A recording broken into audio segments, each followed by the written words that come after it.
Hello, welcome back to our little world of marketing here. Today we are going to finish up talking about what we had started last time. Last time we had been looking at what marketing is in a pretty broad perspective.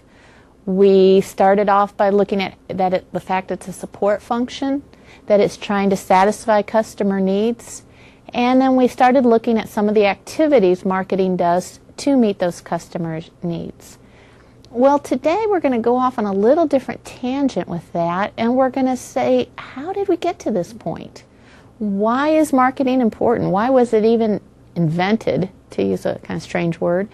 We're going to take a look at the evolution of marketing and what we call the marketing concept. So we're going to start with today is a bit of a history lesson. Now, I don't know if any of you are history buffs out there. If so, pardon any errors I make. I'm not very good with my history, but I think you'll understand what we're talking about. If we look back to when businesses really started inventing and using mass production techniques, we were probably looking at the late 1800s, early 1900s. And during that time period, companies really worked on how can we make more product? How can we produce more? How can we get more and more and more out there at a lower cost to us? That was their focus, and it was okay, because prior to this point in time, customers didn't have access to many things. You know, there weren't that many choices out there. There weren't those many products out there. So when they started producing a lot of product, customers were buying it up right and left. They're all excited for the first time they had access to tons of products. So from the company's mind thought, it's like, wait a minute, every product we make, they buy. So we need to produce more and more and more, so it'll sell more and more and more. They didn't have to worry about what the customer's perception of their product was, or what the customer needed or really wanted. It didn't matter. The customer was still going to buy the product. We call this time period the production era. And hopefully you can understand why it's called that. The emphasis was on producing, making more faster. But the management philosophy that was prevalent at that time is typified by this famous quote of Henry Ford's. He was talking about the Model T, and he said you can have it in any color so long as it's black. The thought here was, we're going to make a black car, and you are going to buy it. Why should we make it in a different color? If we produce it in a different color, we are going to have to change production runs. We're going to have stops and starts. We're going to have added cost. We'll probably have a slower production time because of that. Why? You're still going to buy it, even if you would prefer a different color. So there's no reason for us to do that. So I want you to think about this for a minute. If you have a company who's producing tons and tons of product, okay, it's going big, big, big, and everyone's going out, out, out, out. What's going to happen next? A competitor is going to show up over here. A competitor is going to show up and say, they will only make a black car? We're going to make a red car. And so they start producing another choice. This is where competition really came in. They start making a variation of that product. And now, for the first time, customers have a choice. Do I want to buy that black car over here, or do I want to buy the red car over here? Well, as you can imagine, a number of people chose that red car, or whatever other product we're talking about. So let's go back to the black car over here. What's happening in the meantime? Did they say, oh no, woe is me, other people are buying other cars, we're going to have to scale down our production, we're going to have to produce less? No, of course not. They continued producing large amounts of quantity. But they now have a whole new issue, and that's the issue of inventory, of overages. What do they do with this product that is now being stockpiled? Because they're not selling every one of them anymore, because customers are going to other places as well. So a whole new problem arose, and this gave birth to the era that we call the selling era. Okay? In the selling era, we had to change our perspective a bit. because we have been producing the product, we're continuing to produce it efficiently, but now we got to worry about moving that product, getting it out there. No longer is it selling itself. Okay. And something happened during this time period. We gave birth to the stereotypical ugly plaid sport-coated salesperson. And there's this image associated with many salespeople, that they're unethical, that they're deceptive, that they will lie, cheat, do anything they can to move that product. As you'll find out later in the course, that's not true for the vast majority of salespeople today. However, it was true back then. Okay, it did happen. And the reason was the company's focus was very short term. We've got this big inventory. Move it. Get it out of here. I don't care how you do it. If you have to intimidate people to buy that product, then that's what you do. Get it out. Move that product. Move, move, move. A very short-term perspective. Okay? And it does work in the short term, but not in the long term. You know, if you've ever bought anything from a high-pressured salesperson, you feel very uncomfortable about going back. Even if you bought the product, even if you liked it, because of that pressure, because of the way it made you feel, you don't go back. And the same thing happened here. That high-pressure sales is not appropriate in the workplace. So what could we do? What other approach is there? Well, someone had the bright idea, and I'm not using that term facetiously, they had the bright idea of, you know, instead of making a product and then trying to push it onto the customer, trying to make them buy it, why don't we ask them first what they want? And then we make that product for them. And that is where we started in the consumer era. Okay? We're looking at things from the consumer standpoint. What do they want? What would make them happy? Let's produce what they want. One concept of this that we're going to talk more about later on in another chapter is something called total quality management. Now, TQM, total quality management, is a production, I don't know if I want to call it theory or practice, that is very well accepted in today's workplace. And this is the idea, very briefly, that we want to constantly improve our quality. We're going to do this by seeing what customers want, by seeing what our best competitors are doing, and we're going to continually improve what we offer. Okay, well, the adoption of TQM is a big shift for most of their thought processes, because now they're saying our production is dependent upon the customer. Again, big mind shift. Okay, the new era, the era that we're really in today, sticks with that idea. Okay, sticks with the idea that we are still basing our product, our offerings on the consumer, and we are using what we call CRM, Customer Relationship Management. On a side note, if you haven't picked it up yet, marketing loves to use acronyms and abbreviations for everything. Okay, the idea of customer relationship management is what we referred to in the last lecture, that we want to treat the customer as a long-term perspective. We want to build that, recognizing that we want them for their lifetime. We want their referrals. We're not concerned with the short term. Okay? But also what we're adding in with this new era is we need to do that to society's benefit. Most of the time, it is very easy to do this. Okay, most of the time, you can behave in a way that's ethical, in a way that is helpful to society, but occasionally it's very difficult.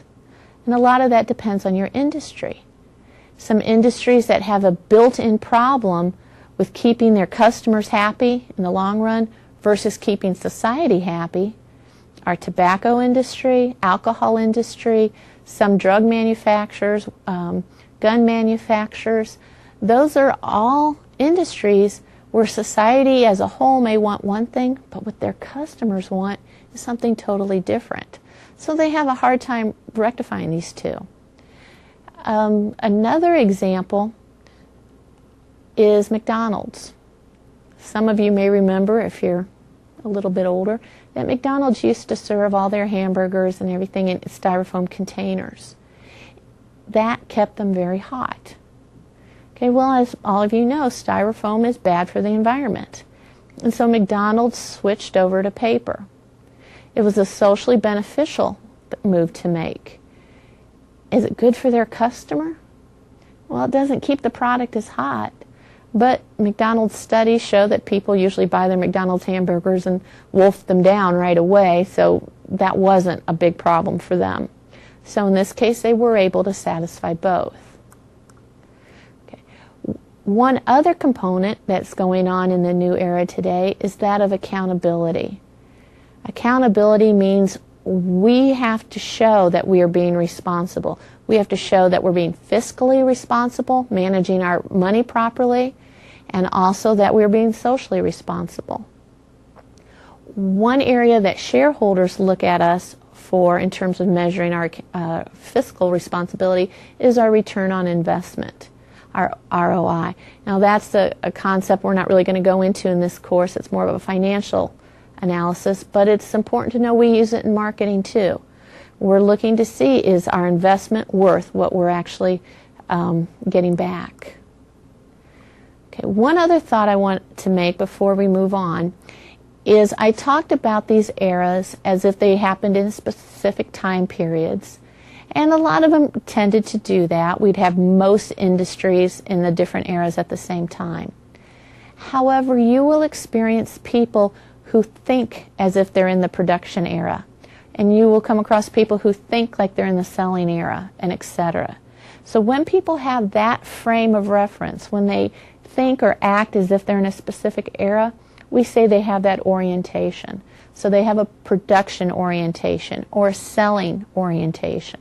So even though as a society, a business society, we are in the new era, you will find people with the various orientations. You will encounter them in the workplace. Okay, so let's move on here to the marketing concept. Hopefully you see where marketing came in. Marketing, again, the idea of focusing everything on the customer. So let's look at the definition of marketing, and this is in your textbook. Okay, the marketing concept is a management orientation that focuses on identifying and satisfying consumer needs to ensure the organization's long-term profitability. Okay, it's very similar to the marketing definition, the idea that we're focusing on the customer, trying to satisfy them. But again, I want to pull out some key components here. There's three. Okay, the first one, it's a management orientation. The key word there is management, not a marketing department. Okay, to illustrate the difference between these two. My father graduated from the Ohio State University back in the early 50s. He graduated with a marketing degree. At that time, the discipline of marketing was fairly new. A lot of companies had bought into the idea that we can see where this will be a benefit. We need to have this happen to us. He was hired by a company or corporation that is now a Fortune 500 corporation, and he was brought in the first person in marketing. His job was to set up a marketing department. And as you can imagine, he was very excited. He shows up to work his first day. Here he is in his mid-20s. His shoes are all polished in his little briefcase, and shows up there, and they point to an office and say, okay, there's your office. He's like, okay, great, great. Now go market. Well, he got pretty deflated very quickly for a while. The reason is what they actually wanted him to do was go sell. Even though companies understood the idea of marketing, it was hard to get them to change the way they thought. They were still having that selling orientation. For the marketing concept to work, the management's got to be in on it. The management has to have that orientation. Okay? Marketing cannot do its job by itself. It has to be integrated with all the other disciplines within the organization. Okay, the second of the points here is that we focus on consumer, or it could say customer needs. Hopefully by this point you're getting that idea. Every decision we make needs to be looked at from the company perspective. This sounds simple. It sounds easy. It is very, very difficult to do. We experience it here. And I'll be sitting with marketing faculty, people here in the business school, talking, working out schedules for classes and things like that. And we'll start saying, okay, we should offer this class here and this class here. Oh, wait a minute, I can't teach at that point, so let's move it here. And at some point, one of us has to say, wait a minute, back up, wait a minute. When do our students need it? Do we have a night class offered in it for the night students? Are they going to be able to take it and finish their program on time? And we've got to step back and look at it from their standpoint. That should be our first approach. But by human nature, it isn't. Human nature, we tend to focus on what we want to do and what we want to achieve. And many times this is why businesses fail, too. People start a new business saying, I'm good at this, I love this, I'd want to buy this product, I'm going to make it.